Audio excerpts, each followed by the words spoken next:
Yep.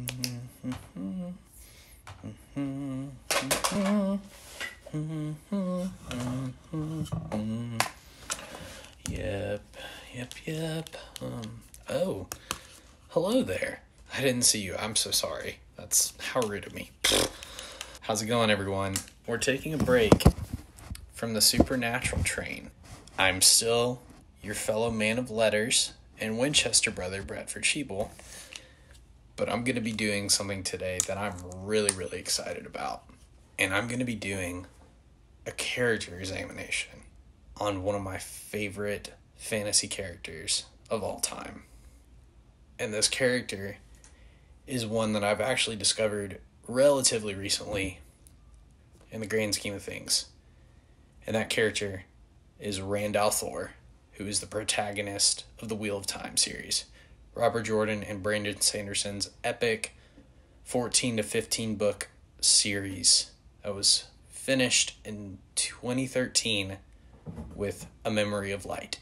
I'm going to break this series into 3 different parts. This series is going to be multiple videos. First, I'm going to be discussing how Rand fits the Chosen One trope and how he fits into the hero's journey. Some of Robert Jordan's strategies to make Rand not just like this kind of bleh character, but make him realistic, make him flawed, give him somewhat understandable motivations, and also what philosophies that Jordan based his character off of. Secondly, in part 2, I'm going to be talking about his motivations, his relationships, and how those play into how Jordan crafted his character. And lastly, I'm going to focus on Rand's best arcs, and then an overall recap and analysis of his character. Now, if you haven't seen my top 10 favorite fantasy characters of all time video, highly recommend for you to do so, because I talk a lot about Rand in that particular video. But today is just going to be part 1.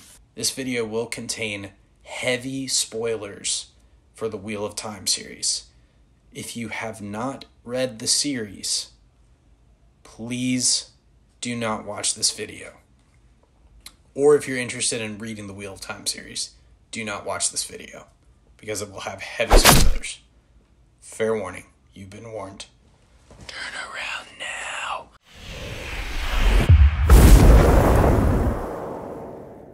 So, Rand, he checks all the boxes when it comes to the hero's journey.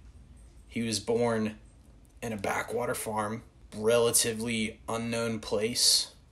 Most of the people who grew up in the Two Rivers didn't even really leave the Two Rivers. And the only outsiders that came were traders, were gleemen, other farmers, and peddlers. However, he does also go on a long journey to become said hero and uses said MacGuffins. Oh, good old Robert Jordan and good old just fantasy writers in general. We love MacGuffins. MacGuffins are the best. I'm looking at you, Marvel Cinematic Universe, because Infinity Stones were one of the best examples of MacGuffins.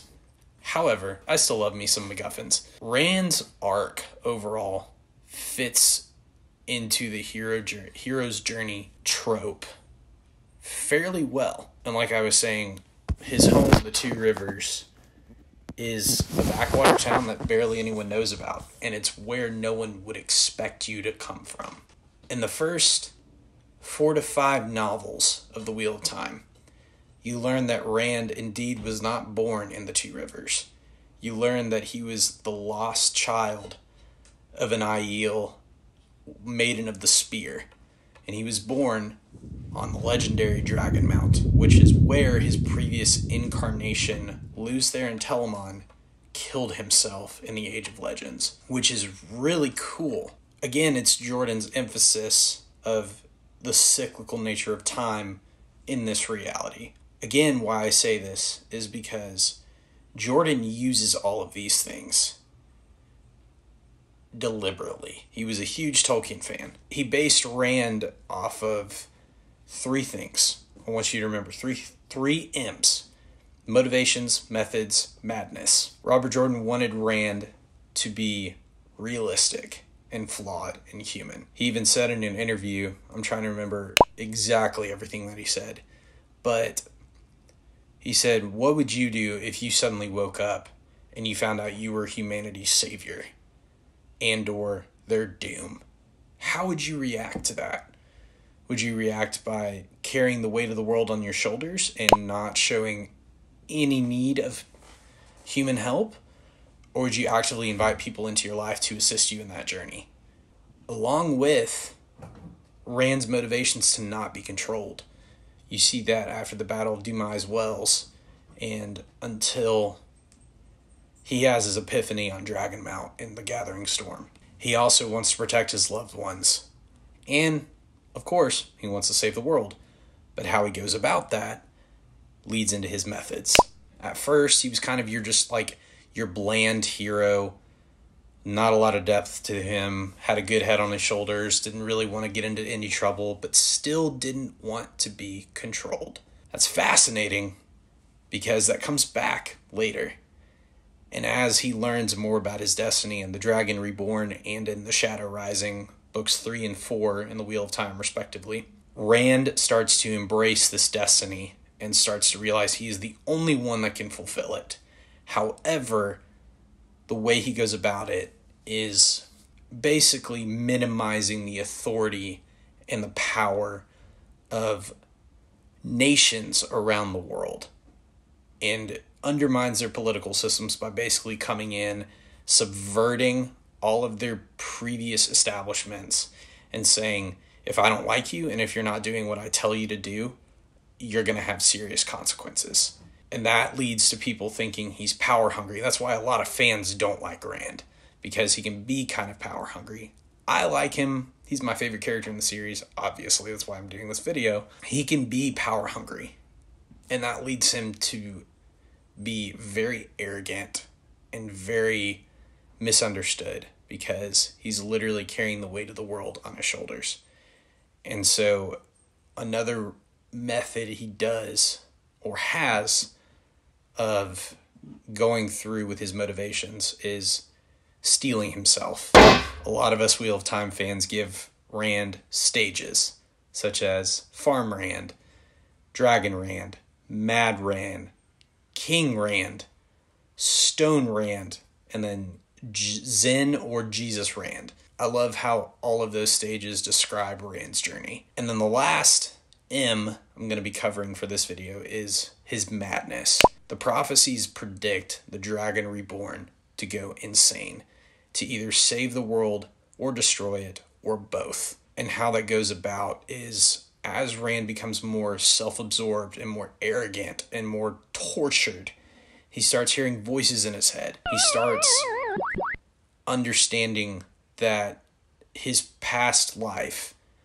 made so many mistakes, and he's pushing these things away. He's struggling with his descent into cutting himself off from his loved ones, cutting himself off from his home, from his adopted father, ignoring the voices in his head that are actually voices there to guide him. He doesn't realize this until his epiphany on Dragon Mount at the end of book 12. His madness is evident throughout the whole series. And I think that's what really sets him apart from other heroes in the hero's journey, like Harry Potter or Jon Snow or Aang from Avatar: The Last Airbender, because you don't see those characters really wrestling with what's going on in their head, versus Jordan gives the reader a great picture of what's going on in Rand's mind. Okay, not to mention, my video cut off. My camera does that all the time. I'm sorry.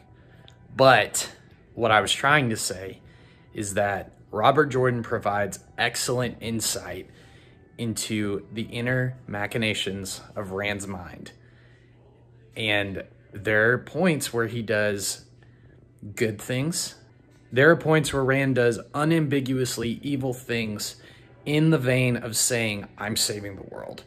But that cold callous does have a massive effect on his peers and on the world around him.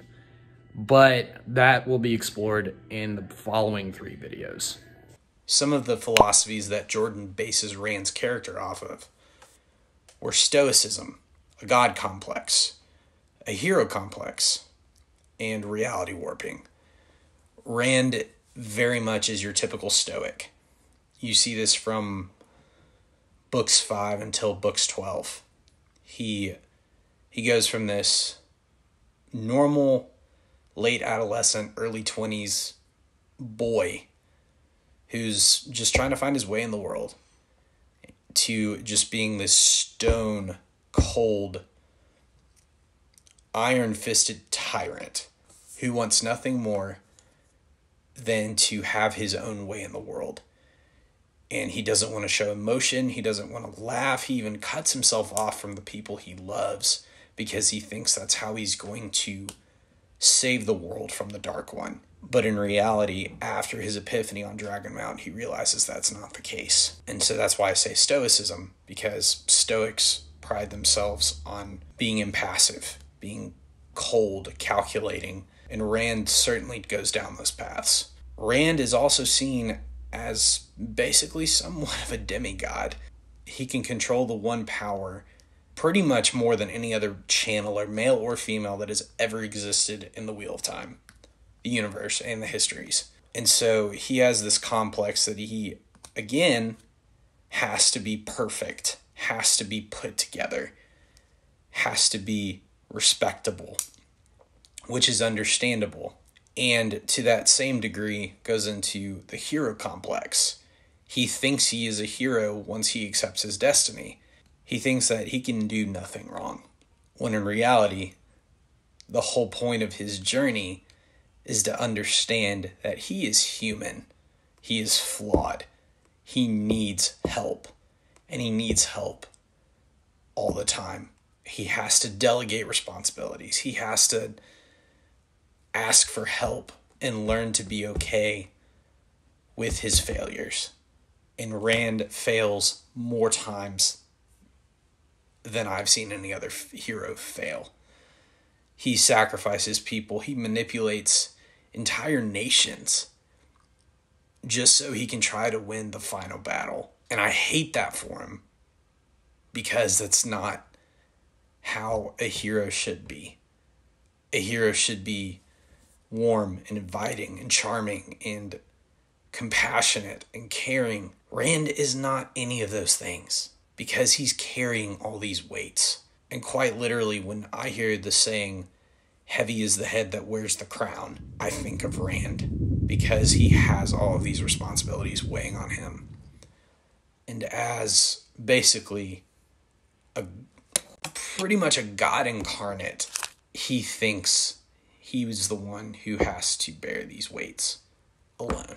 But again, this goes back into what I was saying about Robert Jordan's motivations to make Rand a believable chosen one. And I think those are all ideas that have been kind of ignored in fantasy storytelling as a whole. But Jordan took Rand's character to a new depth and a new understanding of what a hero could be. That being said, stay tuned for part 2. Hope you guys enjoyed this part. Thanks so much. Peace.